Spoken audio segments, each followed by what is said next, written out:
Përshëndetje zoti Veliaj. Gjithmonë kënaqësi, faleminderit. Do doja ta nisim bisedën nga ajo që ka është debatuar gjatë së fundi për dhe nga Bashkia e Tiranës për parkun e liçenit, por pyetja ime nuk ka të bëj për këndin e lojnave, sepse ajo është një debat thuajse tërësisht i ezauruar. Po për atë që ka debatohet së fundi, a do ketë poshtë digës së liçenit kulla 25 kaçe? Jo, nuk do ketë. Nuk do ketë edhe në qoftë se do në paraqitet në... Jo, nuk do ketë. Pyetja ju është a do ketë? Përgjigjja ime është nuk do ketë. A parashikohen në planin urbanistik? Jo, nuk parashikohen. Në planin e ri që ne po bëjmë nuk parashikohen. Në planin e Lulzim Bashës dhe Partisë Demokratike patjetër që parashikohesh. Po arsyeja pse ndruam është sepse ne besojmë që nuk duhet të vazhdojmë me gabimet e të kaluarës. Se gabimet e të kaluarës na lanë me gropat e liçenit që nuk duhet të jenë. Jam duke luftuar në gjykatë siç kam premtuar dhe synoj që ta fitoj atë betejë për pallatin 17 kaç që Lulzim Basha ja la Tiranës mund dik liçenit dhe sigurisht që logjika që pason është që as nuk do të ketë tjera tek diga e liçenit. Unë besoj që detyra ime si kryetar bashkie është të mos i bie mbrapa thashë themeve, të bie mbrapa fakteve. Dhe fakti është që as ka plan, as do ketë leje tek diga e liçenit. Po ka një plan të aprovuar nga Bashkia e mëparshme dhe aty në mos gabohen parashikohen 4-5 kulla 25 kaçe apo jo? Ka një plan të planit urbanistik të Lulzim Bashës edhe t'ja marrë për Maltezit, që unë nuk kam ndërmend ta aplikoj tek diga e liçenit. Dhe kjo është arsyeja pse në planin e ri nuk ka kulla dhe nuk do ketë kulla të diga e liçenit. Pra ju do të çoni një plan tjetër urbanistik? Ne kemi filluar një plan urbanistik me Stefano Boerin, ndoshta arkitektin më të shuar sot në Europë dhe ekipin e tij. Dhe në këtë plan ne do të bëjmë një bashkim dhe një kohezion të 24 zonave të Tiranës, 24 le të themi nënmjësive që janë bashkuar në Tiranën e madhe. Sigurisht që do të kemi një fokus shumë të madh për të mbrojtur le të themi ato territorë që janë shumë të çmuara për qytetin, përfshi këtu edhe parkun e liçenit. Parkun do ta bëjmë më të jetueshëm, ai nuk është një park i egër, është një park artificial, do ta bëjmë më të aksesueshëm për të gjitha moshat. Aty kafedashësit dhe të rriturit kanë të bëjnë, fëmijët nuk kanë diçka për të bërë. Kjo është arsye pse po bëjmë këndën e lotrave, kundrejt lejeve, kundrejt studimeve, kundrejt gjithë planifikimit. Dhe kjo është e njëjta arsye pse nuk do të lejojmë pallatet. Kështu që për gjithë ata që mendojnë që politika është arti thashë themeve, unë them jo, është arti i punës, edhe i fakteve. Dhe për sa kohë që ata që na lanë pallatin 17 kaç akuzojnë për bëma imagjinare që s'ka ndodhur, është si ta dënosh dikë me vdekje pa bërë asnjë krim.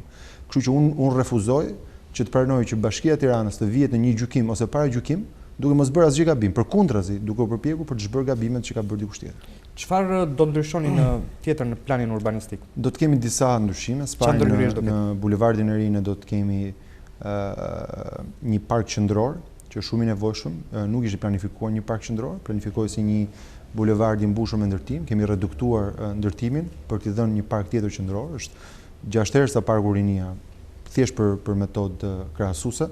Duam të rivitalizojmë totalisht bregun e Lumit. Bregu i Lumit, ju e dini fare mirë, në Paris, në Berlin, në Londër, është një nga zonat më të çmuara, jo nga zonat më të degraduara dhe kemi ecur shumë shpejt në fakt, teksa njerëzit ose politika e mbrapsht është duke prishur lodrat e fëmijëve, ne ndërkohë jemi duke ecur shumë shpejt tek bregu i Lumit dhe besoj që brenda këtij mandati, kur thuhet fjala bregu i Lumit, për herë të parë nuk do jetë më me kuptim negativ, por me kuptim shumë pozitiv. Ne do të ndryshojmë gjithashtu një qasje për të ndarë cilat do të jenë zonat që do rezervohen. Çfarë do ketë tek bregu i Lumit?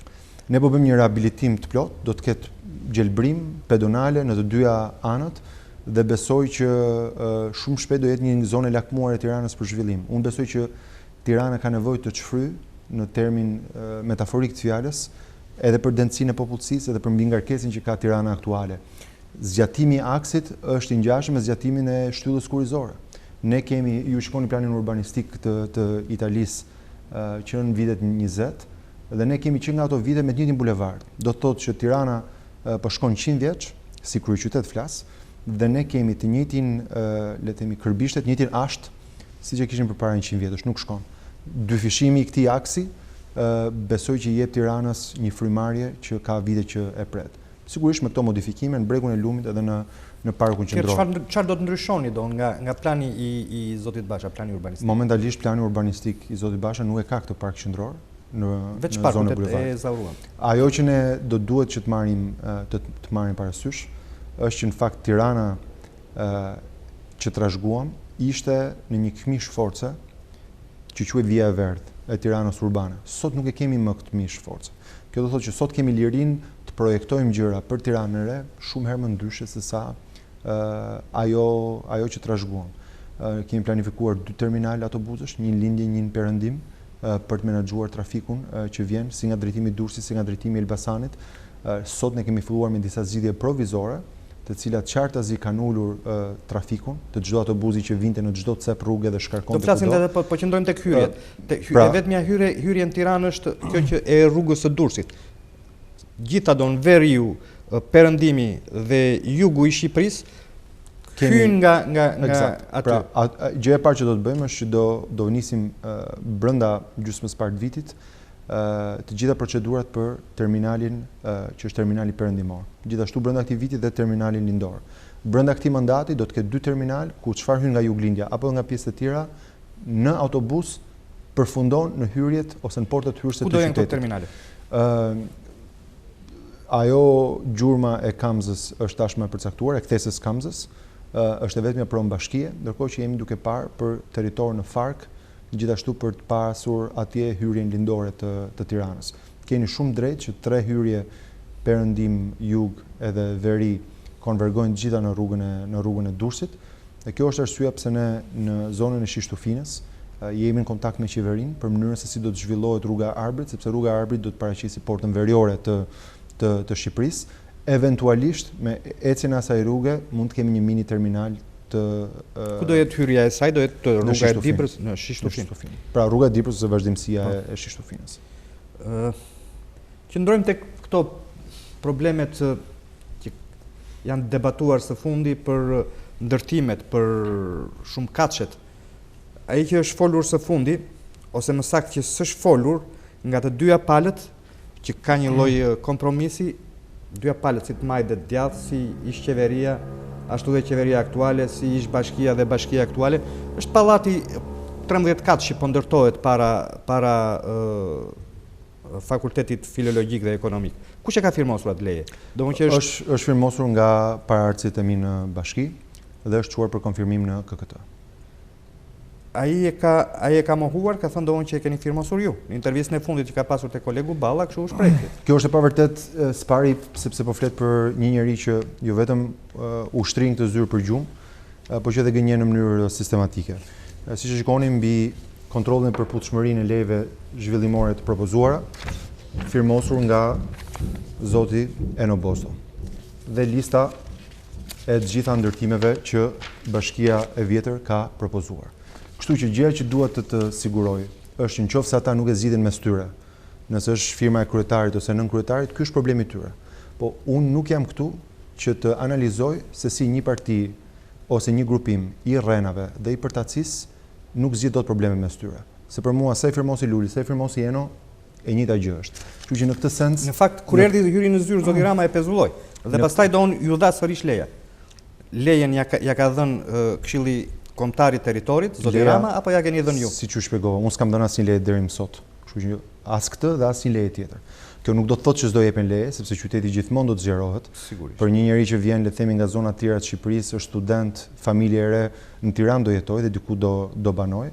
Pra nuk jam këtu për të thënë këtë, po jam këtu për të thënë një fakt që unë nuk kam dhënë asnjë leje. Kjo është kollaj e verifikueshme në regjistrin kombëtar të lejeve të ndërtimit. E ka thënë kryeministri, ka thënë zoti Rama. Ajo që po ju a them edhe një herë, mos bëjmë lë fjalash. Kjo është një leje e dhënë nga Bashkia e Tiranës, e siç tregova firmën dhe kërkesën që kjo leje të konfirmohet nga KKT-ja. Këshilli Kombëtar i Territorit, për sa kohë që këtu ka pasur një moratorium, ka kërkuar që leje të konfirmohen në KKT. Ka ndodhur konfirmimi në KKT dhe në KKT-n e drejtuar nga kryeministri Rama. Në KKT-n e qeverisë shqiptare, ku kryeministri është një nga anëtarët e KKT-s. Ka kaluar filtrin e KKT-s, thash politika është një punë e reales dhe gjërave ligjore. Dhe për sa kohë që është kjo procedurë ligjore, ky është informacioni më transparent që mund të jetë. Sepse është ndërtuar brenda territorit të parkut. Qeveria e kaluar ka definuar territorin e parkut, e cila fillon në rrugën Pasarca. Keni edhe disa ndërtesa të tjera, se s'duhet bëj reklam restorantesh me radhë, dhe për sa kohë që ka definuar atë si hyrje të parkut dhe çdo gjë tjetër jashtë parkut, besoj që është detyrë e juristëve që e kanë filtruar dhe që i kanë dhënë okay. Por gjithsesi ka dhe një ligj tjetër që e pengon. Është ai ligji me cilën ju ndërhyt tek diga, që ndalohet që mbi diga, mbi kolektor të ndërtohet. Aty ndërtohet, po ndërtohet mbi kolektorin e ujrave të zeza. Nëse e dini këtë fakt dhe nëse është ndërtuar dhe shprishur kolektori, unë nuk kam dini për këtë, po mund ta verifikoj. Kurse për ndërtimin tek diga ne tashmë kemi një vendim të ekspertëve. Tek kjo e zauruam atë tek diga. Ne kemi një ku është diferenca. Pra këtu kemi një pretendim, i cili meriton të verifikohet, është hera parë që dëgjoj. Kurse për nuk e dini që ujësjellësit e Tiranës po kryen punime aty për të zhvendosur tuba? Ujësjellësit e Tiranës kryen në të gjithë territorin e Tiranës modifikime tubash, lidhje ujësjellësash, kanalizime, shkarkime ujëra të bardha, ujëra të zi. Do e shikoj kërkesën tuaj dhe do t'ju informoj për këtë. Ajo që di t'ju them është që në rastin e digës ne kemi një vendim të Komitetit Digave që e anullon ndërtimin. Deri më sot, as nga Komiteti i Digave, as nga një pretendues tjetër faktik, nuk kemi një informacion tillë. Po sot që e mora vesh, sigurisht që do ta verifikoj. Nëse është se aty ka kalonte kolektori dhe është zhvendosur nga ujësjellësi, ju do urdhroni ndërprerjen e punimeve aty? Unë do ta verifikoj sepse kam mësuar që mos i bëj gjërat as nën presion, as për show mediatik, as për të kap titujt e gazetave nesër. Nuk e di a ka ligj që thotë që s'mund të lidhen tubat në një mënyrë apo një tjetër. Kështu që fillimisht do verifikoj faktin dhe pastaj do shikoj se çfarë ligji thotë për faktet nëse këto qëndrojnë. Këtë proces do ta bëj me integritet dhe do t'ju informoj. E qartë.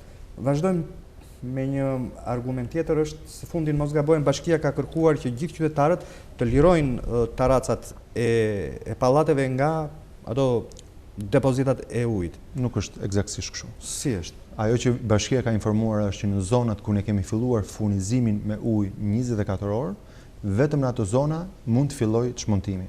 Zonat janë njoftuar, bëhet fjalë për disa zona në pjesën lindore të Tiranës, afër ajo që quhet zona Lidemit ose Burgu i Grave, Kodra e Priftit, pra bëhet fjalë për disa projekte pilot ku ne tashmë kemi ndërtuar një qark të mbyllur të depozitave të furnizimit me ujë nga disa depo të mëdha ujë, të cilat sigurojnë ujë 24 orë. Ideja është që nga këto pilote ne të shkojmë makro, pra nga mikro të shkojmë makro në të gjithë Tiranën. Pra këtu nuk bëhet fjalë heqim depozitat pastaj ju sjellim ujin. Jo, është anasjellta ajo që ka thënë bashkia. Aty ku kemi sjellur ujin. Jo, është kuptuar sikur do hiqeshin në mënyrë të njëkohshme në gjithë Tiranën. Heqja e depozitave nuk është qëllim vetvete. Furnizimi me ujë është qëllim vetvete. Dhe prej këtij qëllimi dhe prej këtij realizimi vjen lirimi i depozitave. Kështu që këtu bëhet fjalë për çdo zonë që ne sigurojmë ujë 24 orë, punëtorët e ujësjellësit ju kërkojnë miqësisht, ajo është pronë e tyre, ata mund ta mbajnë, nuk është higjienike, po është pronë e tyre një depozit. Dhe ajo që kemi kërkuar qytetarëve në zonat që kemi siguruar ujë 24 orë, është që të fillojnë gradualisht çmontimin e depozitave.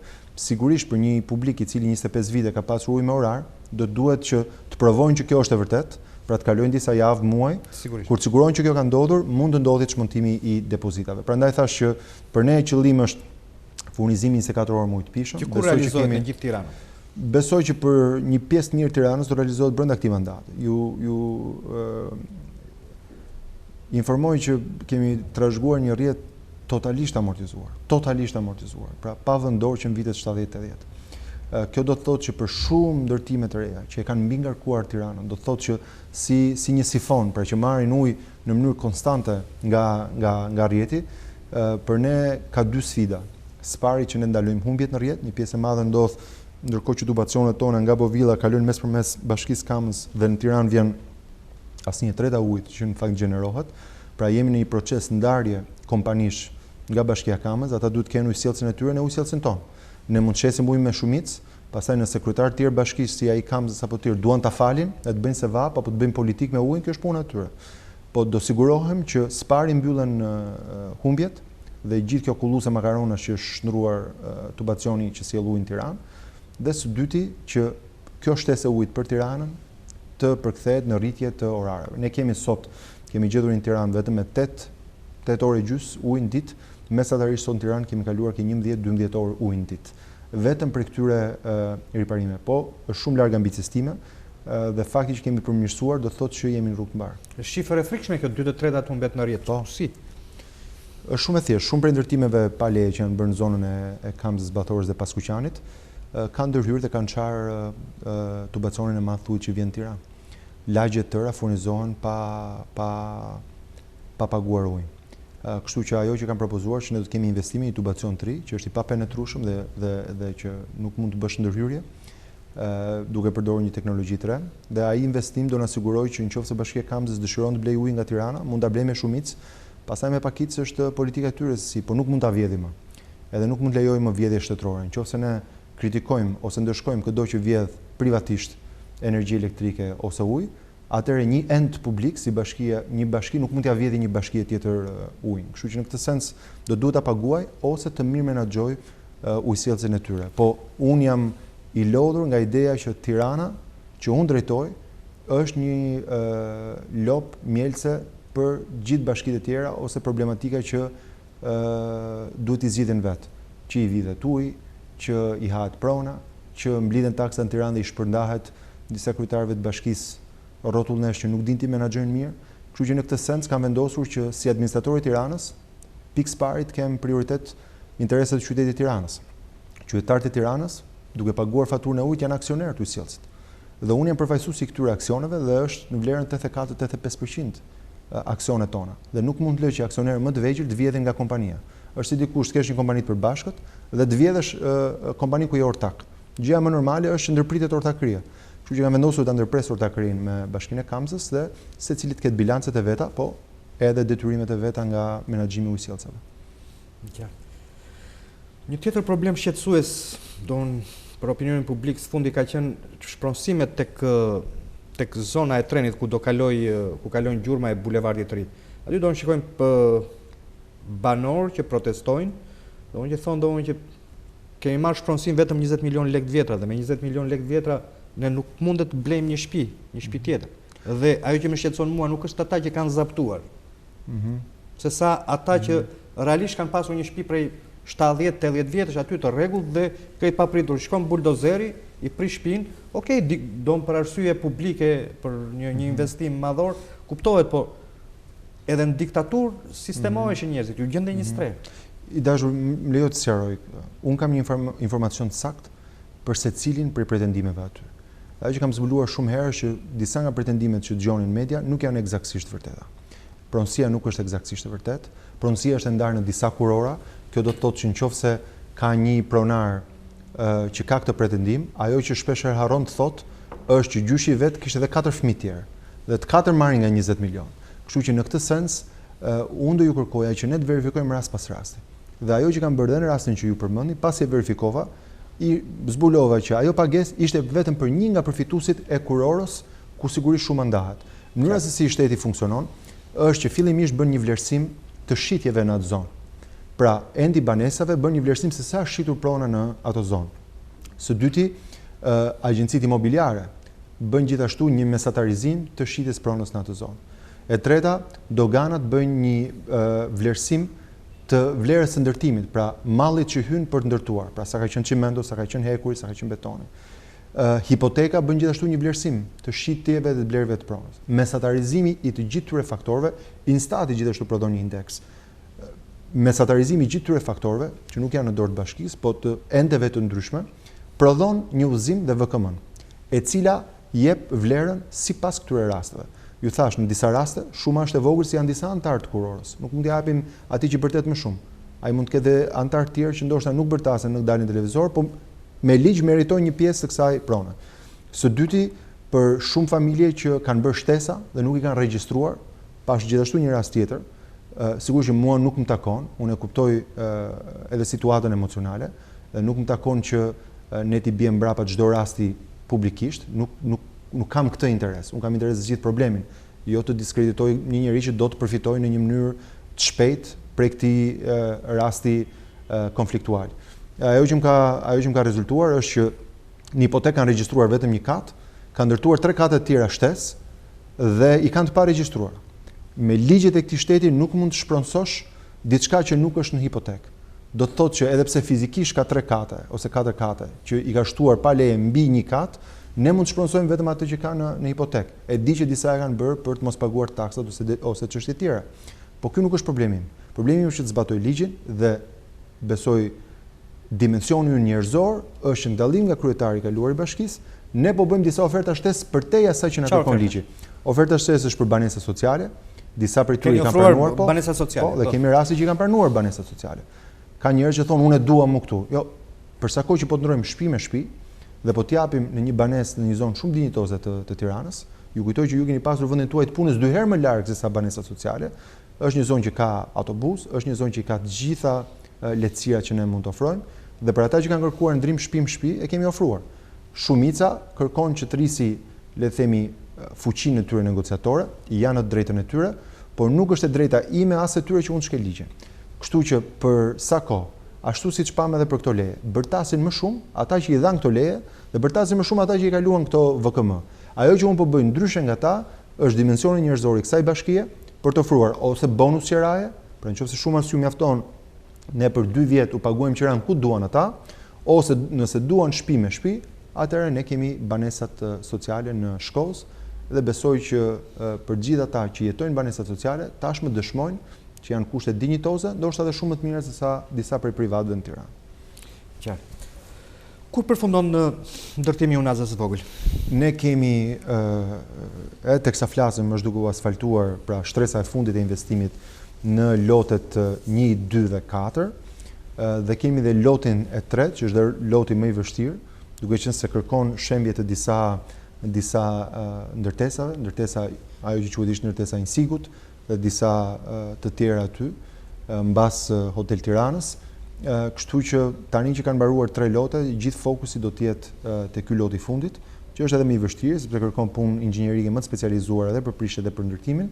Dhe besoj që në qershor, kur ne të fillojmë me sheshin Skënderbej, do kemi mbaruar me unazën e vogël.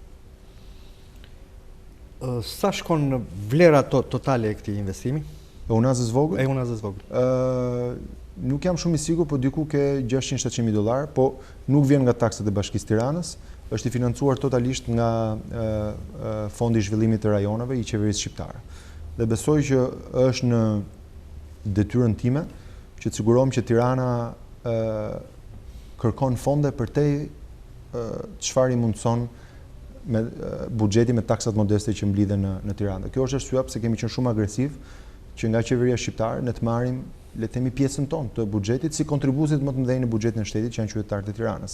Dhe më vjen shumë mirë që edhe kryeministri Edi Rama si ish kryetar bashkie, po edhe gjithë qeveria na është përgjigjur pozitivisht në gjitha kërkesat që kemi pas për avancimin e investimeve në Tiranë. Si e parashikoni se keni thënë që do të ndërhyni në sheshin Skënderbej, nuk do jetë ky që është aktualisht. Si do jetë? Ne nesër do të bëjmë një prezantim të plot të modelit të ri të sheshit Skënderbej. Sheshi Skënderbej do të ketë një përpjesëtim 50-50 të gjelbërimit me pjesën e ngurtë, me pjesën le të themi të pllakave dhe pjesën asaj që quhet shesh, pjacë. Do të ketë disa ishuj, ku do të ketë ishuj në kuptimin Pa do të tërësisht pedonal, nuk do ketë makina. Totalisht pedonal, kështu që gjithë qarkullimi do ndodhi nëpërmjet unazës vogël. A e përballon dot unaza e vogël sepse është po bëj një krahasim, është si sheshi i yllit në Paris, ku të gjitha rrugët, gjithë bulevardet të çojnë aty dhe aty nuk është, megjithëse është qendra, është zemra e Parisit, nuk është zonë pedonale, aty rreth Arku Triumfit vërtiten gjithkohën makinat. E kuptoj, po nëse do e përballon, megjithëse Parisi ka dhe metro. Nëse ne do vazhdojmë me këtë logjik në çdo qytet, në çdo vend botës, gjën e qytete që kanë një pjacë të madhe, gjën edhe qytete që nuk kanë asnjë pjacë. Ndërkohë që rezulton që Parisi ka aq shumë sheshe, ndërkohë që Tirana s'ka asnjë. Sot në Tiranë na duhet ta bllokojmë me bariera sheshin Nën Tereza. Ka shumë sheshe dhe asnjë nuk e ka pedonal. Dhe nuk më rezulton kështu, po ka plot sheshe tjera në Paris që janë tërësisht pedonale.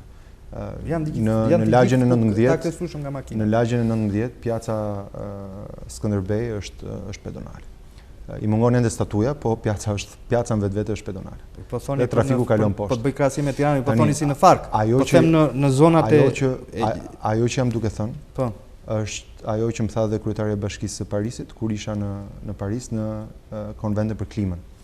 Ajo eksperimentoi gjithashtu me ditët pa makina dhe në fakt ka vendosur që jo vetëm një herë në muaj, jo vetëm një herë në vit, po një herë në muaj dhe ajo t'i bëjë disa sheshe pa makina dhe t'i shpalli pedonal.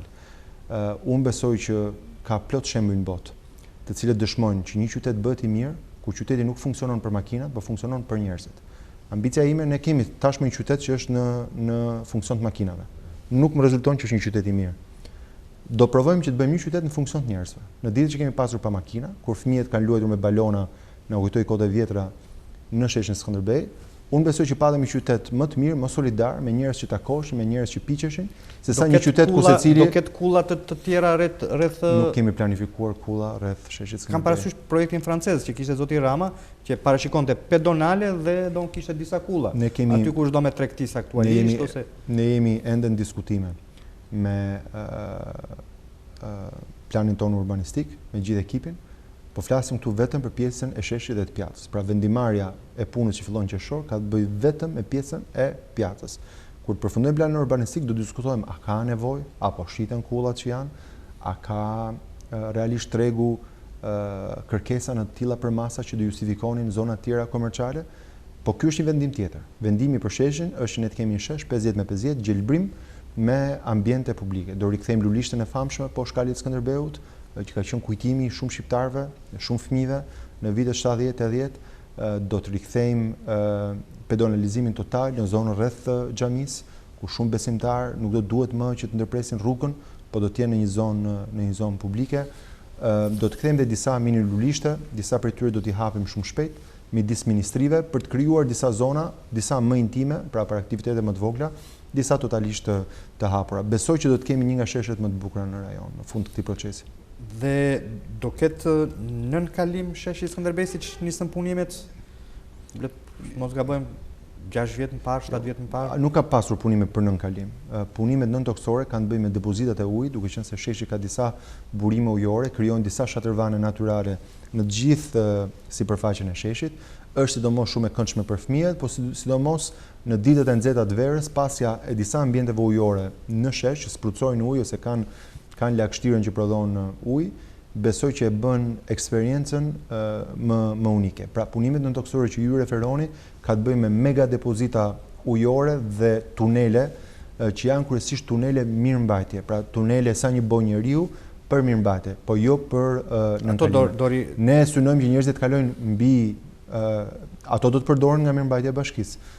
Kështu që do të kemi një rihapje dhe një rikuperim të investimit që është groposur.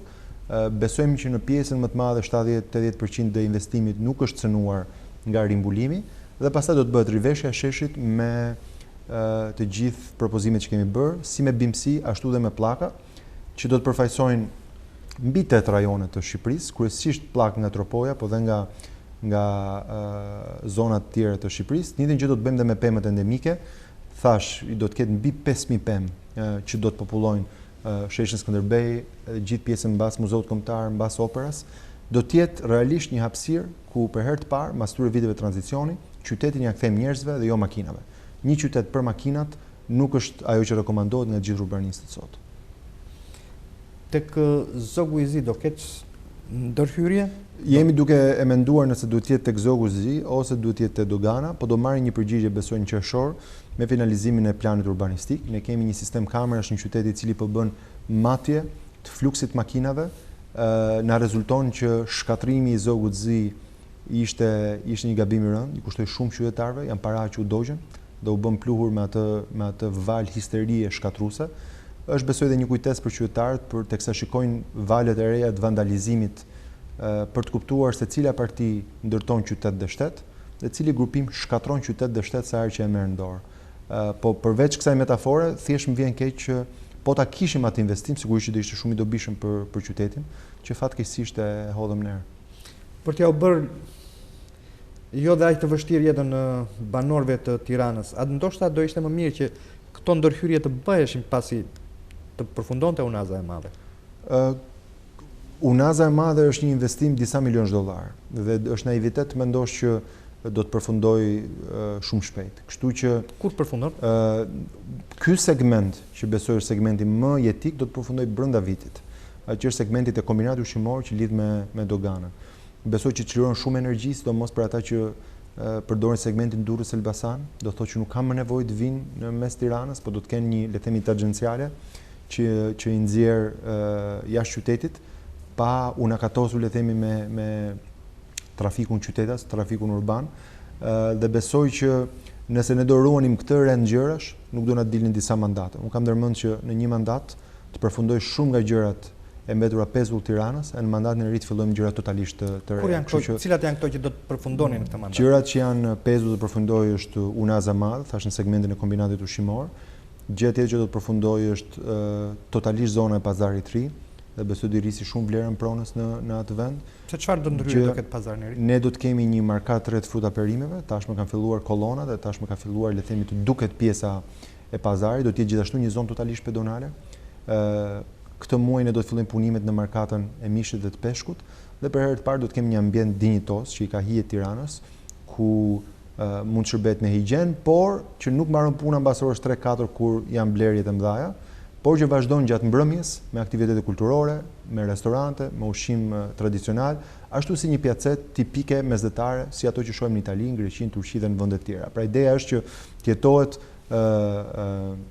24 orë në atë zonë. Nëse shikoni indeksin e vlerës pronës, ende pa mbaruar investimi, është rritur me 30% prona në zonën e pazarit të ri. Dhe krejt papritur një zonë, ju e mbani mendësi është rruga Qemal Stafa, ku shiteshin divane, kolltuqe, ende është problematike, por teksa e lirojmë rrugën dhe teksa e rrisim vlerën zonës me këtë investim, besoj që të gjithë banorët përfitojnë shumë fishin ose e përfitojnë investimin e shumë fishuar si vlerë në familjet e tyre.